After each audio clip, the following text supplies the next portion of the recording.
Faly miarahaba atsika rehetra mpanaraka staponao talagasy tenako androany isika dia ndao raha hiresaka ny vaovao malaza amin'izao fotoana izao tsy inona moa izany fa mahakasika ny firitsanko vidiny ireo solovam-bahoaka izay tena manana ny lazana amin'izao fotoana izao ankatoko ny fampielezan-kevitra izao ka horesantsika amin'izany ny fampielezan-kevitra izay nataony Paolo Emilio izay fantatsika tsara sady administrateur civil no olona izay isan'ny tia tanindrazana ihany koa raha i Paolo Emilio ka izay no vaopasina amintsika atao anatin'ity video ity mahakasika an'izay fampielezan-kevitra an'izay fa milohan'izay dia manasantsika rehetra hanaraka ny video ity hatramin'ny farany aza dininy manao commentaire ambanin'ity video ity mba ahafahana mandravona ireny hevitra rehetra eny novantsika video manaraka eo aza diny ihany koa ny milaiky ny video antsika ary tsarova hatrany ny miabone amin'ny chaîne antsika mba ahafahanareo manaraka tsy tahapaka ny video zay lefany misesy tonga tagasy toy izao ny fanaovana azy tsy ampiandrely isika fa avy hatrany tonga dia vavany ndao ary raha miresaka ny Paolo Emilio isika dia ny zavatra tonga ao antsentsika avy hatrany dia ilay lehilahy baralahy izay isany tsy misafosafo teny avoaka izay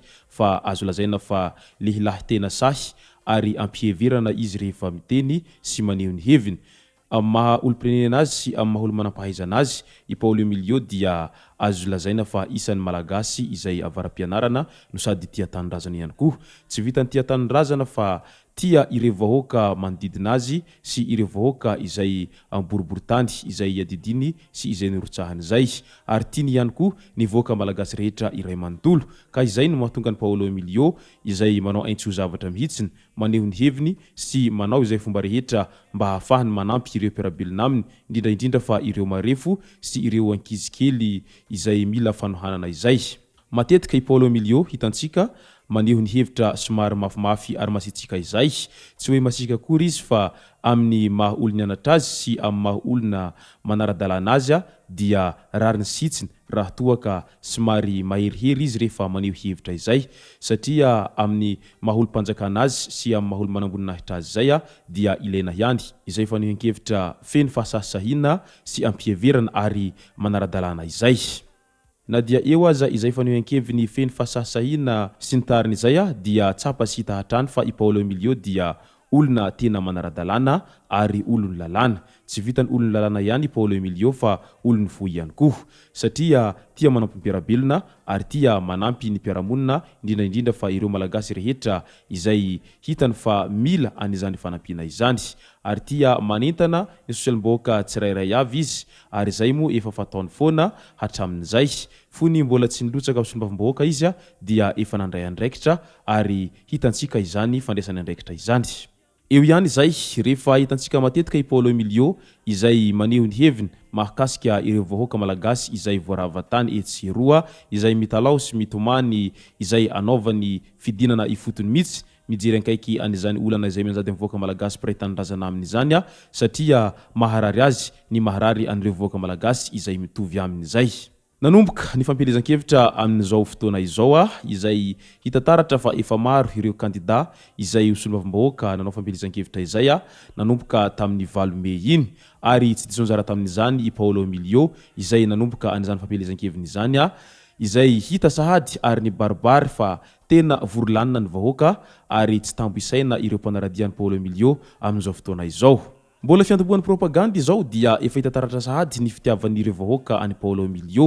tsy vahoaka ny tambazana vola akory ireo na koa ny karamaina fa tena amfofy ny fitiavana no mahatonga an'ireo vahoaka ireo manaraka sy manohana ny Paolo Emilio amin'izao ankataka ny fampielezan-kevitra izao arak'izany dia nanaradia azy ireo ny RFI izay nanotany sy nametra-panontaniana ny be sy ny maro izay tao anatin'izay fampielezan-keviny izay ka nilaza amin'ny hoe inona no mahatonga ireo vahoaka marobe no manaraka anao toy izao i Paolo Emilio ka namaly i Paolo Emilio tsotra kely ny valinteny izay avy tany aminy ireo no vahoaka mahatsapa fa tena leo tanteraka ny fahantrana lalina sy ny jaly iainan'ny vahoaka malagasy amin'izao fotoana izao ary ireo ihany koa ny vahoaka izay mahatsapa fa mafy ny iainana ary ireo no vahoaka te hanaradalana sy mba manofinofy ny hiaina amin'izany fampandrosoana lalina izany ka izay no mahatonga azy ireo no manaradia fa tsy nitambazako akory ireo Paolo Emilio fa sitrapon'izy ireo no te hanaradia ary amin'ny fofeny fitiavana no mahatonga azy ireo no manaradia izay fa tsy misy ambadika ninninina ary izaho Paolo Emilio izy hatrany dia antoko izay nirotsaka amin'ny tenako manokana fa tsy niandany amin'ireo antoko politika matanjaka amin'izao fotoana izao satria indépendant tenako maleo tena aho ary tiako ny haneho ny hetetany vahoaka amin'izay mahaleo tena izay amin'izay tsy misy nitsindro azoko avy amin'ny andaniny sy ankilany fa ireo vahoaka no mametraka amin'ny toerana izay mety hametrahan'izy ireo io ka ireo no tompoteny farany ary ireo no mibaiko ahy amin'ny mahasolombavambahoaka izy ireo ahy raha toa ka lansoamantsara amin'izay amin'ny mahasolombavambahoaka izay nofinofiko izay ho isatrany tsapa arak'izany fa tena mafy ny fifankatiavana izay misy eo amin'ny vahoaka ao amboriboritany voalohany ao sy Andriamatoa Paolo Milio amin'izao ankatiky ny fampelezan-kevitra izao moa ilay antsoina hoe fitia amin'ny famaly tanteraka satria i Paolo Milio mankatia anyvoaka ny boriboritany voalohany ary nyvoaka ny boriboritany voalohany ihany koa mankatia any Paolo Milio ka izay no mahatonga azy ireo no miara-misalahy miredona manerana ny arabe iny manao an'izay fampelezan-kevitra amin'ny Paolo Milio izay mba hahatonga azy ho lany soamantsara amin'izay solombavambahoaka ny Madagasikara izay voafidy ao amin'ny boriboritany ireo izay malohany izay rehetra izay dia maro sahady ny mahatsikaritra sy ny manao komantera amin'izao fotoana izao fa raha izao ny mitohy ho ireo mpanara-baovao dia mety ho lany i Paolo Milio satria vao manomboka ny fampelezan-kevitra dia efa vorolanina sahady ireo voaka marobe izay manoha anazy ary tsy ampiambahambana mihitsy no mahatonga ireo voaka izay manoha anazy zay fa tena ao anatin'ny fo tanteraka sy ampitiavana tanteraka ka ny fantanina mipetraka amin'izao fotoana izao manoloana ny fampelezan-kevitra an'ireo député izay nirotsaka ho fidiana solombavambahoaka izay ary isan'ny tafiditra ao anatin'izany i Paolo Milio dia ny hoe moa ve tena ho tanteraka izy ireo vina izay napetraka izy ireo amin'ny vahoaka raha toa ka lany soamantsara izy ireo sa ve rehefa lany dia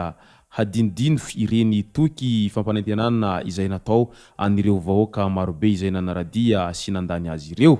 io ndray izao ny fantanina izay apetraky ny be sy ny maro amin'izao ankatoka ny fampelezan-kevitra izao na de eo aza izay fantanina rehetra izay ary na de eo aza ny fisalasalany ireo sasany dia ny zavatra tsapa sy hita amin'izao fotoana izao hita taratra sahady fa i Paolo Milio dia tena vonina tanteraka amin'izay firitsahanko fidino solombavambahoaka izay ary tena ao anatin'ny herijikany tanteraka izy amin'izao fotoana izao amin'izao ankatiky ny fampelezan-kevitra izao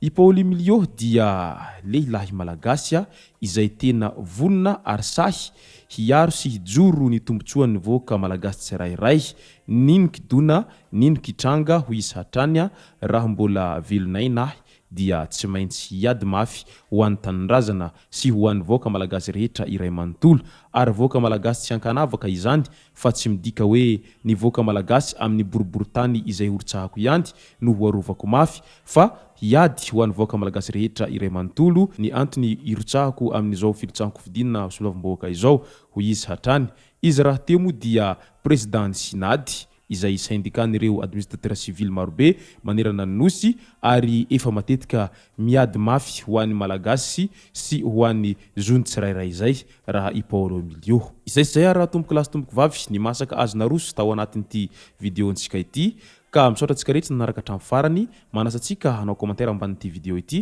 mba ahafahana mandravana andreny hevitra rehetra ireny naovantsika vidéo manaraka eo aza diny ny milaiky ny vidéo antsika ary tsarovy hatrany ny miabony amin'ny chaîne antsika mba ahafahanareo manaraka tsy tapaka ny vidéo zay lefany amin'ny sisy sy tomatapatasy tomboko lasy tomboko vavy mankasitraka dia mirary soa